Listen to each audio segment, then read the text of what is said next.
First ever factory outlet Mukunda jewelleries, Kukatpally, Khammam, Kothapet, Somajiguda, Hanamkonda and Suchitra. నమస్కారం, మీరు చూస్తుంది సుమన్ టీవీ. నేను మీ కీర్తి. సుమన్ టీవీ ప్రేక్షకులందరికీ శ్రీ విశ్వవసునామ సంవత్సర ఉగాది శుభాకాంక్షలు. తెలుగువారి సంవత్సరాది ఉగాది. క్రోధి నామ సంవత్సరానికి టాటా బై బై చెప్తూ కొత్త సంవత్సరానికి కొత్త ఆలోచనలతో ముందడుగు వేస్తున్నాం. పోయిన సంవత్సరం ఎన్నో విషయాల్లో ఒక ముందడుగు వేసుంటాం, కొన్నిసార్లు వెనకడుగు కూడా వేసుంటాం. అనుకున్న పనులు అనుకున్న సమయానికి కాకపోయిండొచ్చును. మరి అట్లీస్ట్ ఈ కొత్త సంవత్సరంలో మనందరికీ ద్వాదశ రాశుల వారందరికీ కూడా ఎలా ఉండబోతోంది, శ్రీ విశ్వవసు అంటే అర్థం ఏంటి, ద్వాదశ రాశుల వారికి ముఖ్యంగా మహిళలకి కూడా ఎలాంటి పరిహారాలు చేసుకుంటే బాగుంటుంది, సమయం అనుకూలించినప్పుడు ఇంకా సమయాన్ని మనకి మంచిగా తిరుగుబాటు చేసుకోవడానికి ఎలా ఉంటే బాగుంటుంది, ఇలాంటి విషయాలన్నీ మనకి తెలియజేయడానికి మనతో పాటు ప్రముఖ ఆస్ట్రాలజర్ బ్రహ్మశ్రీ నందిబట్ల శ్రీహరి శర్మ గురుగారు ఉన్నారు. నమస్తే గురుగారు. వాగర్థావివ సంపృక్తౌ వాగర్థ ప్రతిపత్తయే జగతః పితరౌ వందే పార్వతీ పరమేశ్వరౌ. సదాశివ సమారంభాం శంకరాచార్య మధ్యమాం అస్మదాచార్య పర్యంతం వందే గురు పరంపరాం. ఆదిత్యాయ చ సోమాయ మంగళాయ బుధాయ చ గురు శుక్ర శనిభ్యశ్చ రాహవే కేతవే నమః. శృంగేరి జగద్గురు పీఠాధిపతులకి, కంచి పీఠాధిపతులకి నమస్కారములు తెలియజేసుకుంటూ కార్యక్రమాన్ని ప్రారంభిద్దాం. అలాగే గురుగారు, శ్రీ విశ్వవసు నామ సంవత్సరం అంటున్నాం కదా, అంటే అర్థం ఏంటో? విశ్వావసు, విశ్వావసు అనగా విశ్వాసము కలిగినటువంటిది, నమ్మదగినటువంటిది అనేటువంటి అర్థంగా చెప్పవచ్చు. అంతేకాకుండా విశ్వావసు అనేటువంటిది గంధర్వరాజులలో ఒక రాజు. ఇతని పేరు మీదగానే వివాహం కాని అబ్బాయిలకి, ఆలస్యంగా వివాహం అవుతున్నటువంటి అబ్బాయిలకి ఈ యొక్క విశ్వావసు గంధర్వనామ మంత్రముతో కనుక జపము, తర్పణము, హోమము గనక చేస్తే త్వరితగతిన వివాహము జరిగి తీరుతుంది అని చెప్పి మనకు మంత్రశాస్త్రంలో చెప్పబడి ఉంది. గురుగారు, శ్రీ విశ్వవసునామ సంవత్సరంలో వృశ్చిక రాశి వారికి ఎలా ఉంటుందో ఒకసారి తెలియజేస్తారా? ద్వాదశ రాశులలో భాగంగా వృశ్చిక రాశిలో జన్మించినటువంటి వారికి ఈ విశ్వావసునామ సంవత్సరం ఏ విధంగా ఉండబోతుందో తెలుసుకునే ప్రయత్నం చేద్దాం. ముందుగా ఈ విశ్వావసునామ సంవత్సరాన్ని అనగా 12 మాసాలని 3 టైమ్ జోన్స్ లాగా మనం డివైడ్ చేసుకుంటే టైప్ 1 జోన్లో ఏ విధంగా ఉంటుంది, టైప్ 2 జోన్లో గ్రహాలు ఎలా ఉంటాయి, అనుకూలిస్తాయి, టైప్ 3 జోన్లో ఎలా ఉండబోతుందనే విషయం గురించి క్లుప్తంగా తెలియజేసే ప్రయత్నం చేస్తాను. ఈ యొక్క వృశ్చిక రాశిలో జన్మించినటువంటి వారికి ఆదాయం 2, వ్యయం 14, రాజ్యపూజ్యం 5, అవమానం 2. ఇక చూసుకున్నట్లయితే ప్రధానంగా ఈ వృశ్చిక రాశిలో జన్మించినటువంటి వారికి అర్ధాష్టమ శని దోష ప్రభావము ఈ ఉగాది నుంచి తొలగిపోతుంది కన్ఫామ్గా. అదొకటి మీకు యోగించేటువంటి సమయం. అలాగే మీకు ప్రధానంగా షష్టమ గురు ప్రభావము కొంతకాలం ఇబ్బంది పెడుతుండడం, కానీ సప్తమ గురు ప్రభావము సంపూర్ణంగా ఎక్కువ కాలం మీకు అనుకూలంగా ఉండటటువంటి కారణం చేత ప్రధానంగా షష్టమ గురు ప్రభావము కొంతకాలము, సప్తమ గురు ప్రభావము కొంతకాలము, అలాగే అష్టమ గురు ప్రభావం మరికొంతకాలం. వెరసి చూసుకుంటే యోగించేటువంటి గురువు కొంతకాలమే యోగిస్తున్నాడు. ఇదొక్కడే గుర్తుపెట్టుకోండి జాతకరీత్యా. ఇది ప్రధానంగా మీరు గమనించాల్సినటువంటి అంశం.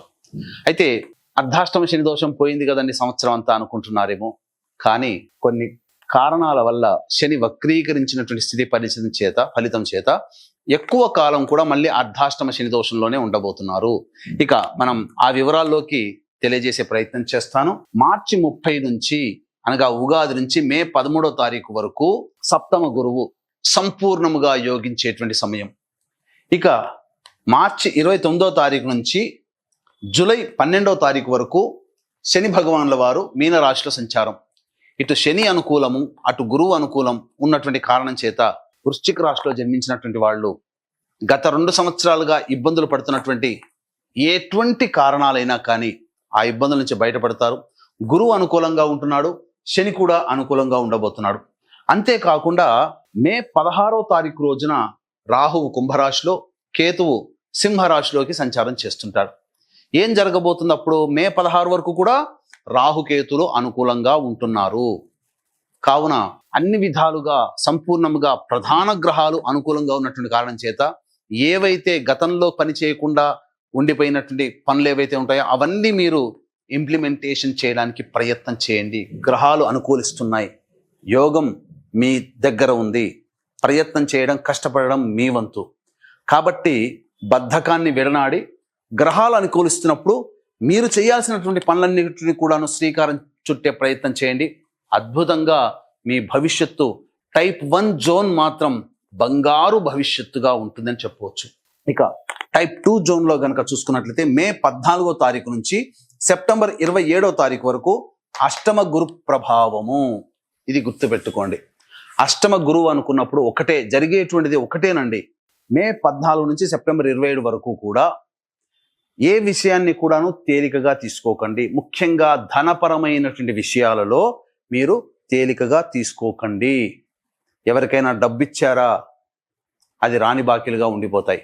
మాటిచ్చారా, ఈ మే 14 నుంచి సెప్టెంబర్ 27 వరకు మాట మీద నిలబడలేనటువంటి పరిస్థితులు మీకు వస్తాయి. కాబట్టి మాట ఇచ్చేటప్పుడు, డబ్బు ఇచ్చేటప్పుడు జాగ్రత్తలు పాటించండి. 1-2 సార్లు ఆలోచించి కానీ నిర్ణయం తీసుకోండి. ముఖ్యంగా అష్టమ గురు ప్రభావం మే 14 నుంచి సెప్టెంబర్ 27 వరకు అనుకూలంగా ఉండనటువంటి సమయము. అంటే గురువు అనుకూలంగా ఉండడు. ఏమవుతుంది, విదేశీ యానం చేయాలనేటువంటి విద్యార్థులకి కొంత కష్టములు రావచ్చు, లేదా కాంపిటేటివ్ ఎగ్జామ్స్ రాసేటువంటి విద్యార్థులకి కష్టాలు ఉండవచ్చు. ఎక్కువ కష్టపడితే తప్ప ఫలితము సామాన్యంగా ఉంటుందని తెలియచేయాలి. ఏ పని అనుకున్నా గురువు అన్ని పనులలో అనుకూలవంతుడు కాబట్టి ఏ పని అనుకున్నా కూడా ఆలస్యంతో అవుతుంది.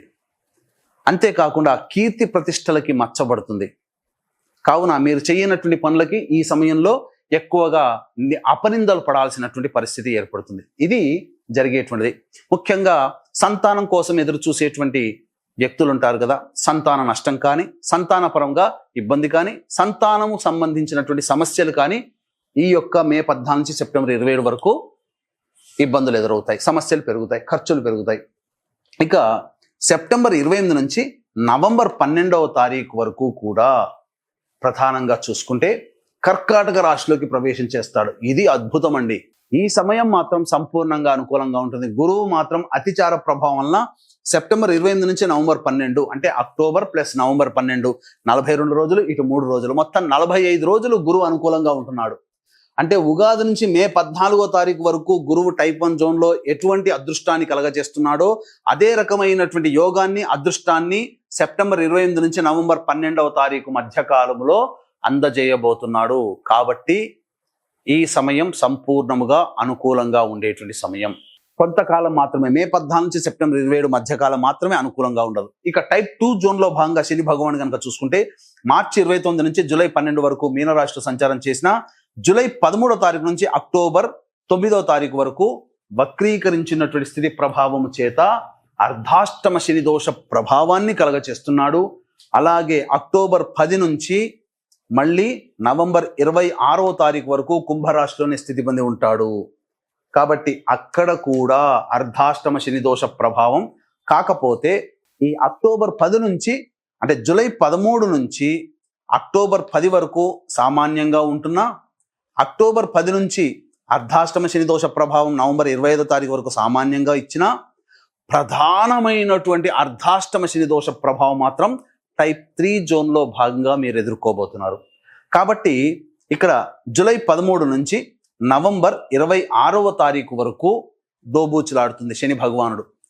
5వ స్థానము 4వ స్థాన ఫలితం, 4వ స్థానం 3వ స్థాన ఫలితం. కాబట్టి ఏదైనా అర్ధాష్టమ శని దోష ప్రభావం అనేటువంటిది మీకు టైప్ 2 జోన్లో భాగంగా జరుగుతుంది. కాకపోతే వివాహం కావాల్సినటువంటి అమ్మాయిలకి, అబ్బాయిలకి మాత్రం ఈ టైప్ 2 జోన్లో భాగంగానే కర్కాటక సంబంధించినటువంటి సెప్టెంబర్ 28 నుంచి నవంబర్ 11వ తారీఖు మధ్యకాలము. కాబట్టి వివాహం కావాల్సినటువంటి అబ్బాయిలకి, అమ్మాయిలకి ఈ సెప్టెంబర్ నుంచి నవంబర్ మధ్యకాలంలో వివాహము జరిగి తీరుతుంది.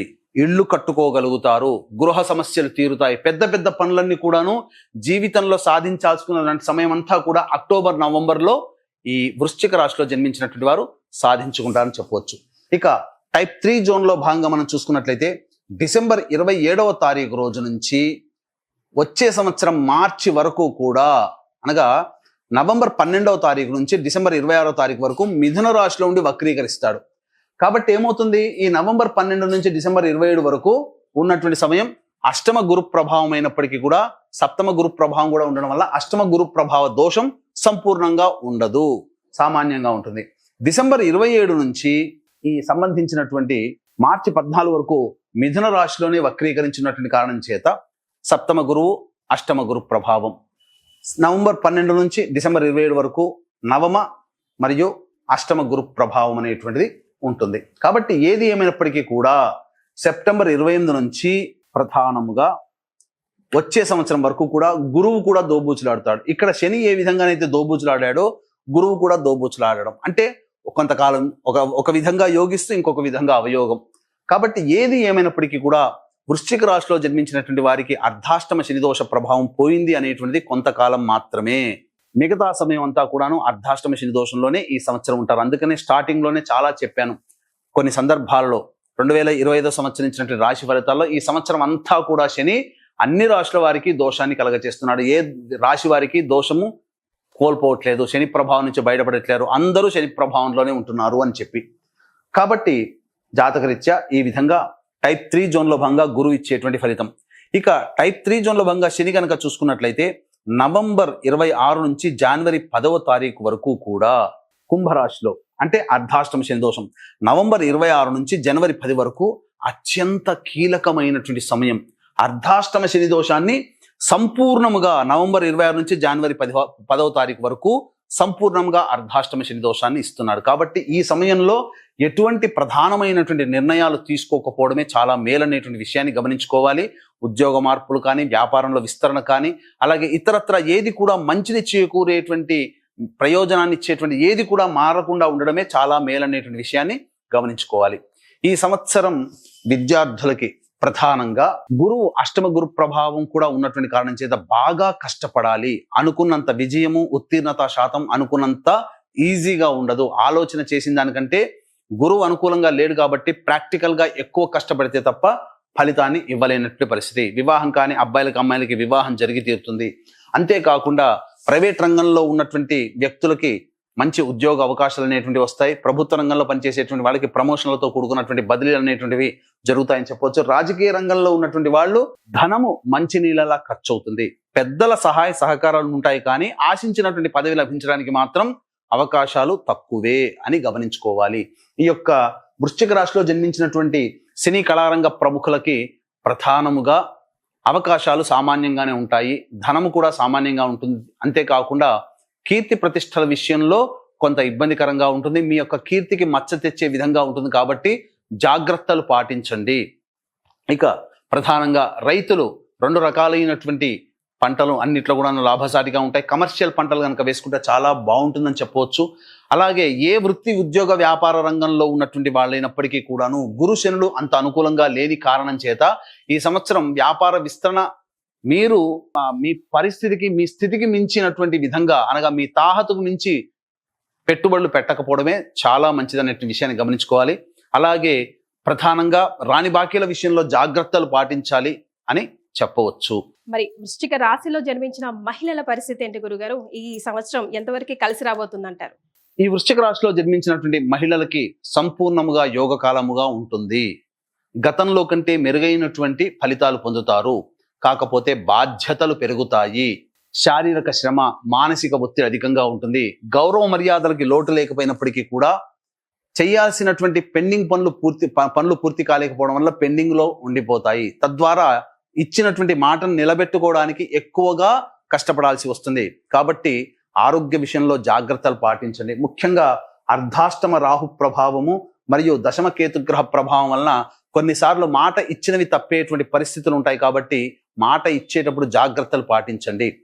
ఇక మీరు ఎంత గొప్పగా అనుకున్నా మీ కింది స్థాయి వాళ్ళు, మీ తోటి వ్యాపారులు మీకు సహాయ సహకారాలు అందించకపోవడం వల్ల ఏమవుతుంది, ఒక్కరిగానే మిగిలి సొంతంగానే కష్టపడాల్సినటువంటి పరిస్థితి వస్తుంది. కాబట్టి ధైర్యంతో ముందడుగు వేసే ప్రతి ప్రయత్నంలో ధైర్యాన్ని కూడగట్టుకొని మీరు చేయండి. నాకెవరూ లేరు, నేను చేసుకోవాల్సింది అనే భావంతో పెట్టుకొని చేస్తే ఏ విధమైనటువంటి కష్టాలు మీకు ఉండవనేటువంటి విషయాన్ని గమనించుకోవాలి.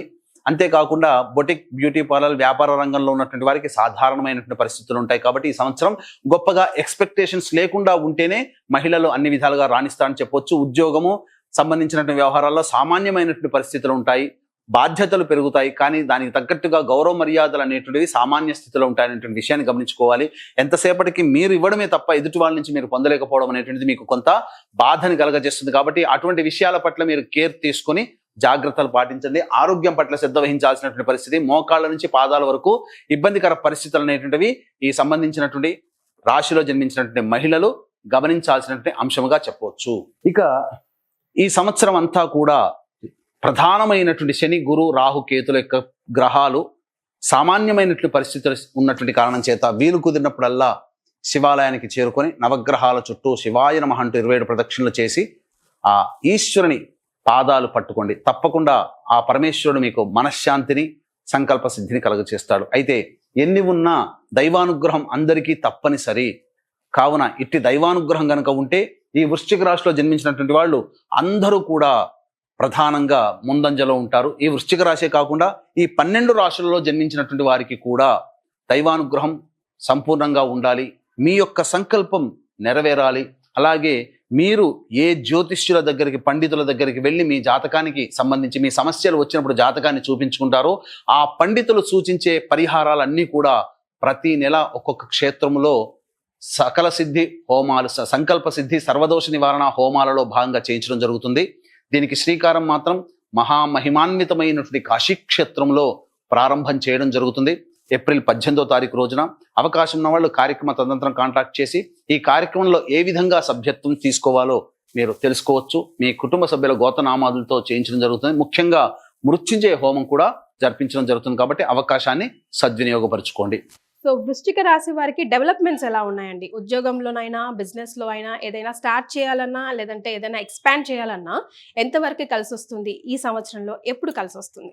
ఇక గమనించుకున్నట్లయితే ఈ యొక్క వృశ్చిక రాశిలో జన్మించినటువంటి ఉద్యోగం కోసం ఎదురు చూసేటువంటి వాళ్ళు, నిరుద్యోగస్తులు, ఆల్రెడీ ఉద్యోగం చేస్తున్న వాళ్ళు, ప్రైవేట్ ఉద్యోగంలో మారాలి, వేరే సంస్థలో మారాలి అనుకునేటువంటి అన్ని రకాల ఉద్యోగస్తులు, వ్యాపార విస్తరణ చేయాలనుకునేటువంటి వాళ్ళందరూ కూడా కొన్ని సమయాలు గనక పాటించుకుంటే చాలా ఉన్నతమైనటువంటి ఫలితాలు, మంచి ఫలితాలు మీరు పొందుతారని చెప్పొచ్చు. అవి ఈ సంవత్సరం ఏప్రిల్ 13వ తారీఖు నుంచి మే 13వ తారీఖు మధ్య కాలము, ఈ సంవత్సరం ఆగస్టు 17 నుంచి అక్టోబర్ 16వ తారీఖు ఉన్నటువంటి మధ్యకాలము, వచ్చే సంవత్సరం జనవరి 14 నుంచి ఫిబ్రవరి 13వ తారీఖు ఉన్నటువంటి మధ్యకాలంలో గనక మీరు ఉద్యోగ ప్రయత్నములు గనక చేస్తే సంపూర్ణముగా మీకు అనుకూలంగా ఉంటుంది. మీకు ప్రధానంగా కొన్ని సమయాలు అనుకూలంగా ఉండవు, ఆరోగ్య పరిస్థితులు సరిగ్గా అనుకూలంగా ఉండవు, వాహన ప్రమాదములు చోటు చేసుకోవడం కానీ కొన్ని సంఘటనలు జరుగుతాయి. కాబట్టి ఏ సమయంలో ఆరోగ్యపరంగా కష్ట నష్టాలు ఏ సమయంలో ఎక్కువగా ఉంటాయని మనం చూసుకుంటే ఈ సంవత్సరం డిసెంబర్ 6 నుంచి జనవరి 14వ తారీఖు మధ్య ఉన్నటువంటి కాలము. అలాగే వచ్చే సంవత్సరం ఫిబ్రవరి 27 నుంచి మార్చి 20వ తారీఖు ఉన్నటువంటి మధ్య కాలము. ఒక్కసారి గమనించుకోండి ఎలా టైం జోన్ ఈక్వల్గా మనకు కలిసి వస్తుందో.